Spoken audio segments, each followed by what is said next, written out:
आसिका Harihar high school स्थित mini stadium रे आंतर्जातिक योग दिवस पालित होईछि। शिविर को आसिका विधायक सरोज कुमार पाढ़ी आनुष्ठानिक भाव उद्घाटन करथिले।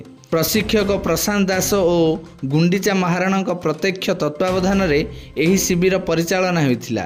आसिका एनएससी और ब्लॉक मिलित उद्यम रे एही कार्यक्रम अनुष्ठित होईछि। एही योग शिविर रे महिला पुरुष और युवक युवती माने अंशग्रहण करथिले।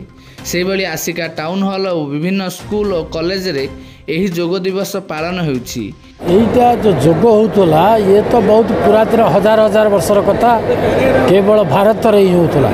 ऋषि मुनि माने याको आरंभ करथिले, किंतु आज याको विश्व स्तर रे पहुंचनी माननीय मोदी, नरेंद्र मोदी भारतर प्रधानमंत्री, ओडिशा भारतर संस्कृति को नहीं आज सर्व भारतीय स्तर में आपको नहीं प्रचार प्रसार कर भारतर ना को नरेंद्र मोदी आज आगू नहीं समस्ते आज योग विषय सारा विश्व आज जानिला।